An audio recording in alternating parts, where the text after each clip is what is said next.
இயேசுவின் அன்புமிக்க சகோதர சகோதரிகளே, இன்றைய நற்செய்தியில் நடந்த புதுமையில் 10 கருத்துக்கள் இருக்கின்றன. எத்தனை கருத்துக்கள் இருக்கின்றன? 10 கருத்துக்கள் இருக்கின்றன. அந்த 10 கருத்துக்களை நீங்கள் அறிய விரும்புகின்றீர்களா இல்லையா? விரும்புறீங்க. யாரெல்லாம் விரும்புறீங்க? நீங்க எல்லாரும் விரும்புறீங்க. நீங்கள் எல்லாரும் விரும்பினீர்கள் என்றால் நீங்கள் எல்லோரும் பதில் சொல்லி ஆக வேண்டும். ஓகேவா? முதல் கருத்து, இந்த புதுமை மட்டும்தான் 4 சுவிசேஷத்திலும் காணப்படுகின்றது. இயேசு பலவித புதுமைகளை செய்தார். ஆனால் இந்த புதுமை மட்டும்தான் 4 சுவிசேஷத்திலும் காணப்படுகின்றது. உங்க பைபிள்ல பக்கம் 141 புதிய ஏற்பாட்டில் பார்த்தீங்கன்னா, மத்தேயுல அதிகாரம் 14 திருவசனங்கள் 13 முதல் 21 வரை, மார்க்ல 6ஆம் அதிகாரம் 30 44 வரை, லூக்ல 9ஆம் அதிகாரம் 10 17 வரை, இன்றைய சுவிசேஷத்தில் அதிகாரம் 6 யோவானின் சுவிசேஷம் 1 முதல் 15 வரை.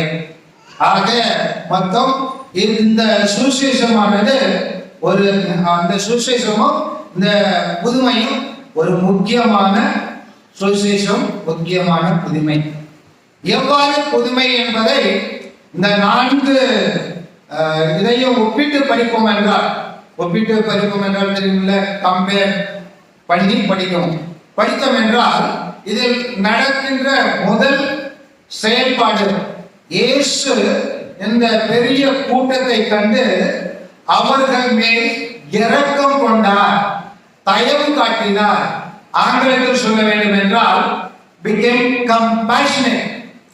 கம்பேஷனேட்னா ஜஸ்ட் ஒருத்தவங்க நல்லா இல்லை, நீங்க சீக்கிரம் நல்லா இருவீங்க அப்படின்னு சொல்ற ஒரு ஆறுதல் வார்த்தை மட்டுமல்ல, நல் ஆவதற்கான வழிகளையும் தேடுவது, எவ்வாறு விரைவில் குணமடைய முடியும் என்றும் செயல்படுவது. எனவே உடனே இயேசு தயவு காட்டுவது மட்டுமல்லாமல் தாராள குணத்துடனும் நடந்து கொள்கின்றார். ஆங்கிலத்தில் சொல்ல வேண்டும் என்றால் he acted generously, அதாவது ரொம்ப உதாரண குணத்துடன் தாராள மனத்துடன் இயேசு நடந்து கொண்டார். இது 2வது கருத்து. 3வது, அந்த இடத்தில் எந்த இடத்தில் இருக்கின்றாரோ அந்த இடத்தில் இருக்கின்ற ப்ராப்ளத்தை, பிரச்சனையை டீப்பாக படிக்கின்றார். MSW படிக்கிறவங்களுக்கு சொல்லப்படும், ஒரு இடத்துக்கு போனீங்கன்னா அங்க என்ன பிரச்சனை இருக்கு, அந்த பிரச்சனையின் மூல் காரணம் என்ன, அதனை நாம் எவ்வாறு தீர்க்க முடியும் என்று சிந்திக்க செயல்பட சொல்லுவாங்க. அது போன்று இயேசு என்ன செய்கின்றார், அங்கே இருக்கின்ற ஒரு பெரிய பிரச்சனை, ஒரு பெரிய கூட்டம் அவருடைய போதனை கேட்க வந்திருக்கின்றார்கள். வந்திருப்பவர்கள் அனைவரும் பசியாக இருக்கின்றார்கள். உடனே அதை தீர்க்க முயற்சி செய்கின்றார். இது 3வது காரணம். அந்த தீர்க்க முயற்சி செய்யும் பொழுது இயேசு போற போக்கில் அந்த பிரச்சனையை தீர்த்து விட்டு போக முடியும். ஆனால் நாம் அந்த பிரச்சனையை தீர்ப்பதற்காக நாம் எவ்வாறு செயல்படுகின்றோம் என்று இயேசு அறிய விரும்புகின்றார். நீங்கள் அனைவரும் போல திருப்பலிக்கு வந்திருக்கின்றீர்கள், நீங்கள் அனைவரும் இந்த திருப்பலியில் எவ்வாறு பங்கேற்கின்றீர்கள் என்பதை இயேசு இப்போது அறிய விரும்புகின்றார். அறிவது நல்லது தானே? இயேசுவை பற்றி அறிய வந்திருக்கின்றீர்கள். கனவு காண வந்திருக்கின்றீர்களா, அல்லது ஏதாவது சினிமா பார்க்க வந்திருக்கின்றீர்களா, இல்லது பொழுது வைக்கிறதுக்காக வந்திருக்கின்றீர்களா?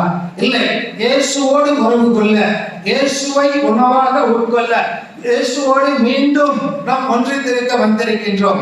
எனவே இயேசு இப்போ அறிய விரும்புகின்றார், நாம் எவ்வாறு ஒரு பிரச்சனையை தீர்க்க முடியும் என்று.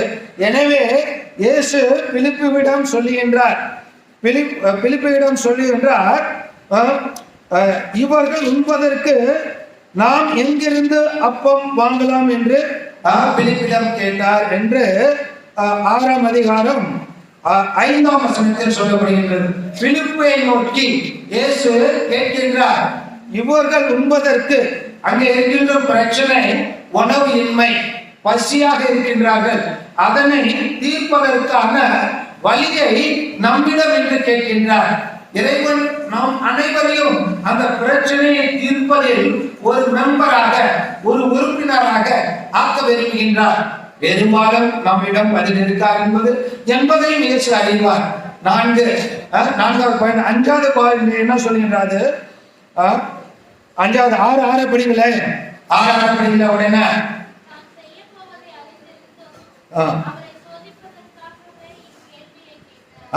நாம் செய்ய போவது என்னது என்று இயேசுக்கு தெரியும். ஏனென்றால் அவர் அறிவாளிகளுக்கெல்லாம் அறிவாளி. எனவே புதுமைகள் செய்வர்களுக்கெல்லாம் புதுமைகளை கற்றுக் கொடுப்பவர்.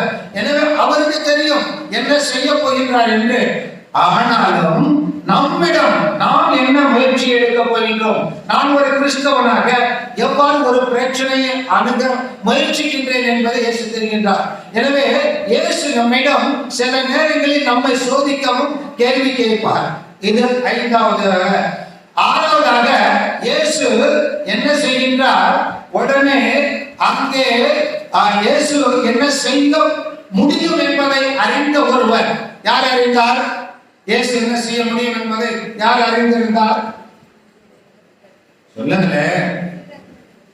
லூகாஸா? சீடர்களில் ஒருவர். அவர் பேரு சொல்லுங்க, எனக்கு தெரியாது. சீமோன் பேதுருவா? நீங்க புதிய நற்செய்தி இருக்கீங்கம்மா. பேதுருவின் சகோதரர் அந்திரேயாஸ். அவர் என்ன செய்கின்றார்? இயேசு செய்கின்ற பல புதுமைகளை பார்த்திருக்கின்றேன். இயேசு நல்லவர், வல்லவர் என்பதை தெரிந்திருக்கின்றார்.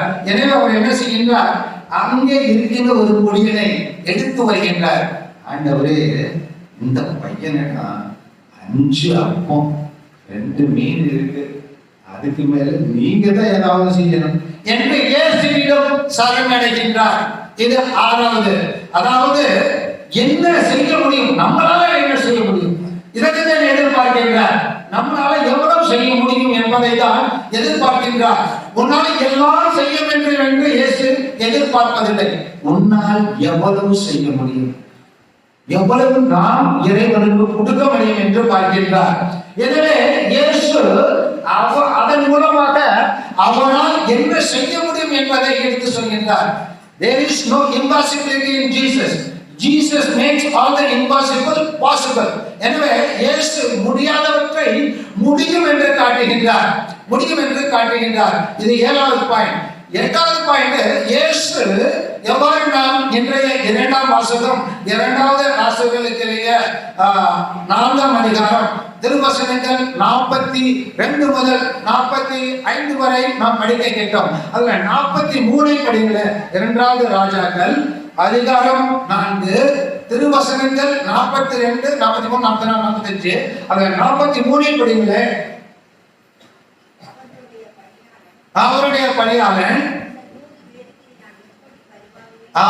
இங்க இருக்கின்ற 100 பேருக்கு நான் எப்படி பரிமாறுவேன்? ஏனென்றால் அவர் கொண்டு வந்திருக்கின்ற அப்பம் குறைவானது. எனவே அவர் தம்மிடம் இருக்கின்ற முடியாமையை வெளிப்படுத்துகின்றார். ஆனால் அந்த தீர்க்கதரிசியோ இறைவனால் முடியாதது ஒன்றும் இல்லை என்பதை முடித்து காட்டுகின்றார். அதனை போன்று இயேசு தம்முடைய சீடர்கள் ஒரு சிறிய முடியும் என்ற ஒன்றை எடுத்துக்கொண்டு வருகின்றதை நிறைவேற்றி முடியும் என்று அவரை நிறைவு செய்து காட்டுகின்றார். இது 8வது. 9வதாக இயேசு என்ன செய்கின்றார் என்றால், இயேசு இதனைத்தான் கத்தோலிக்க திருச்சபையானது எல்லா திருவுரைச்சாதனங்களிலும் செய்கின்றது. அதாவது நாம் எவ்வாறு தொடக்கத்தில் பார்த்தோமோ, திருப்பலியின் தொடக்கத்தில் பார்த்தோம், எவ்வாறு 6 வகை சுவைகளை விட மேலானது என்ன என்று பார்த்தோம்? நற்கருணை. எனவே இந்த நற்கருணையானது முதலில் இறைமகன் இயேசு நமக்கு வேண்டிய ஆன்மீக உணவை முதலில் கொடுக்கின்றார்.